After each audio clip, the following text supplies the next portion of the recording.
In this lesson, we're going to talk a little bit about text, adding text annotation.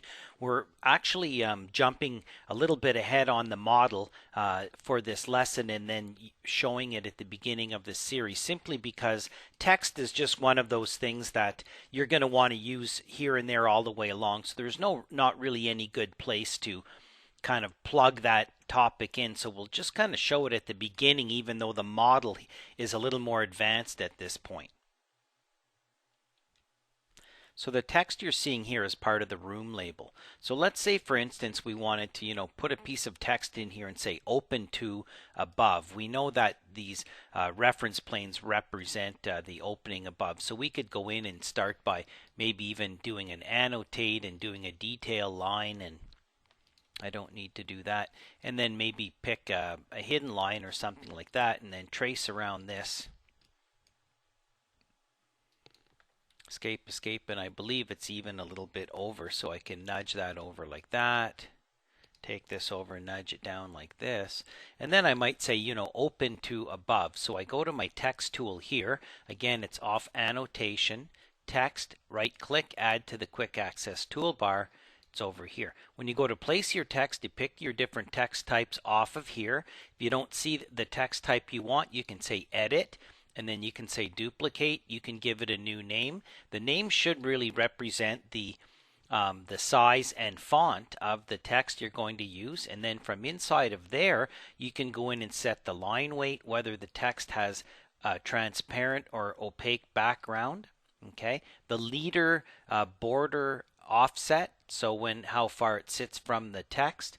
The leader arrowhead itself, what type of arrowhead do you want on the text? The text information, you see this is the graphic information, the text information. So inside of here you create, this is where you can pick your font, and if the font that you want is in the Windows font folder, then it'll locate it here. So text height, which is critical, the tab size for it, whether it's bold or not, italics, underlined or underscored, width factor. If you want a width factor, I have 0.9 in there. You can change that back to a factor of 1.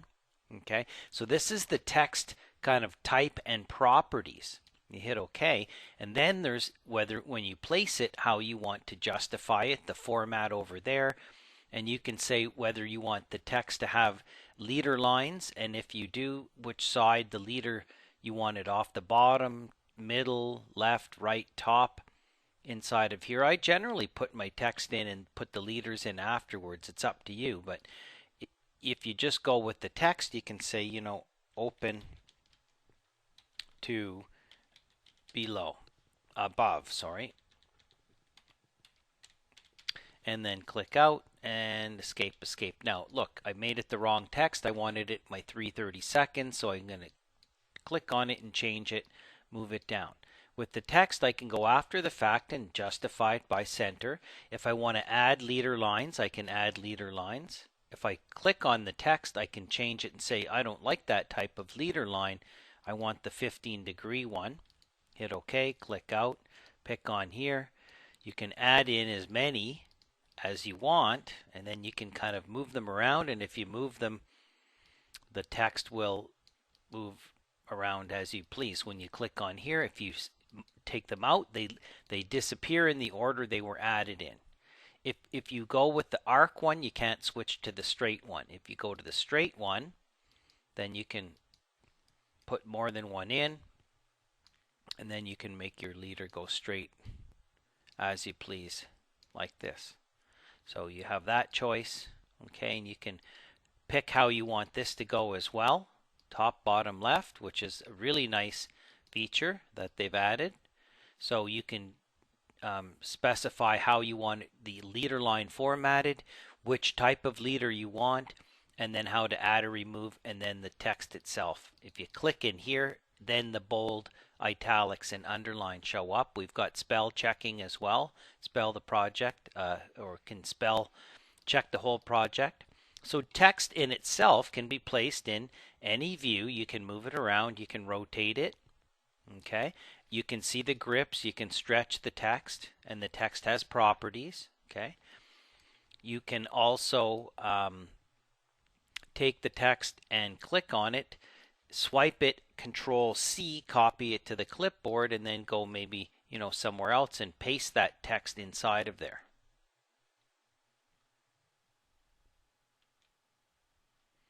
And of course, the big thing with text and labels and all of these annotation objects is they follow the scale.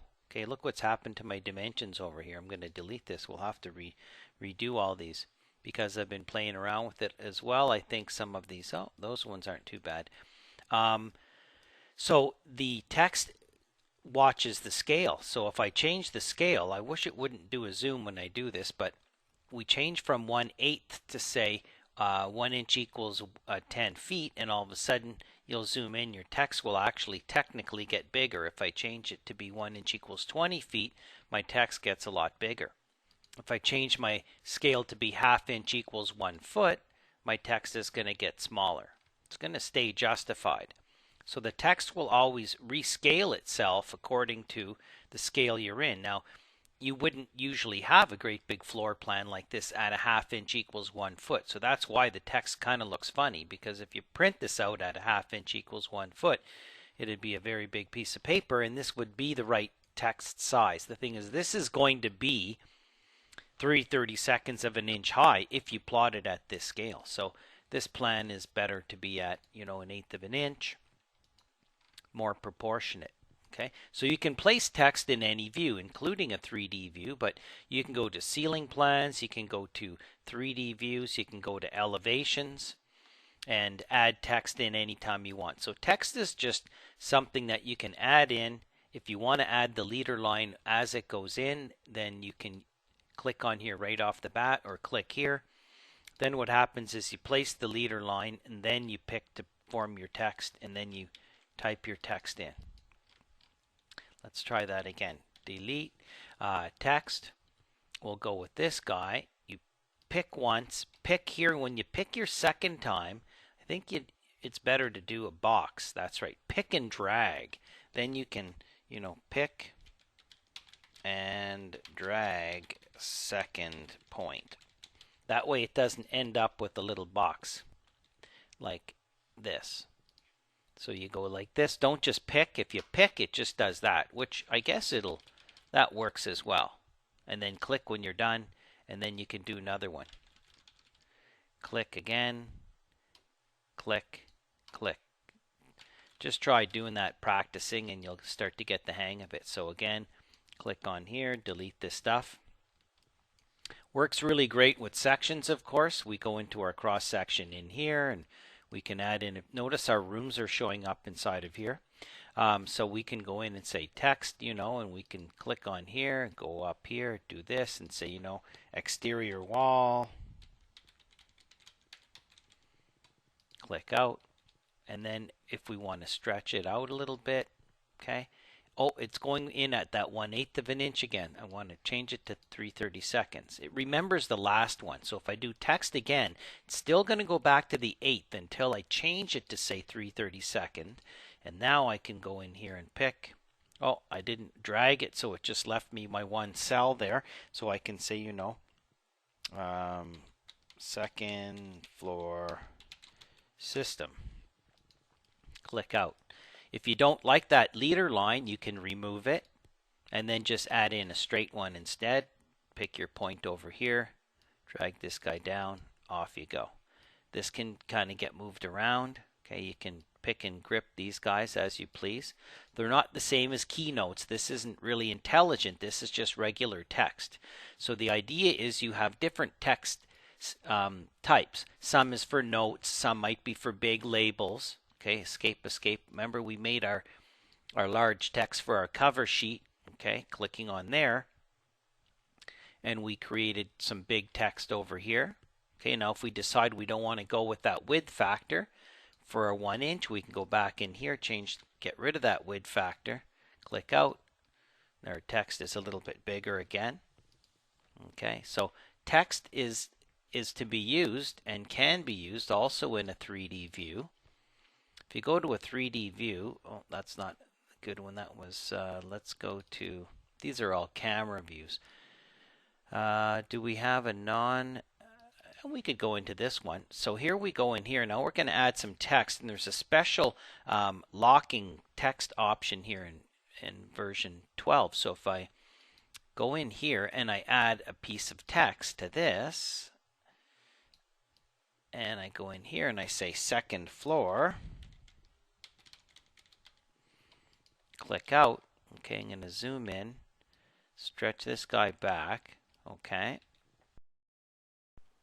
I'm going to switch this back to be just shaded mode because my recording software doesn't really like that realistic mode very much. And what we have here is when we have text now that's in a 3D view, we now have a nice visibility option here to lock or unlock, save orientation and lock view. So you can save that and lock that view. Now when you zoom in here, and if someone tries to swivel around, you cannot swivel. So if you decide you want to annotate a 3D view, it's really good because in the past when you tried to do that and someone would swivel, which I'm trying to do right now, it's not working. Okay, so if we click on here, unlock view, now we can swivel, and then all of a sudden we can see our text kind of goes a little wonky, and trying to get it back into that same place can be quite challenging. So we've got our nice new lock and unlock 3D view button over here. So text again can go on to sections, 3D sections, and it can also go on to just your regular views inside of here as we've seen. So text, the key is you have your text types and the instance properties, okay, and then you have your type properties inside of here, which defines the font and the boldness and the appearance and the arrowhead and all that stuff. And then you have the placement properties when you place it up inside of here, how many leader lines you want, etc., etc. So nothing really difficult about text. We place it in all different views. We place it in plan views, ceiling plans, 3D views, elevations. Just about everything gets text. And then we can also place text right on our sheets as well. So text is one of those topics where we can plug the lesson in really anywhere because you use it throughout, and we encourage you to, as you move along through this series, to go ahead and feel free to add your own notes and your own text in all your different views, and of course they're going to always follow your scale factor down here.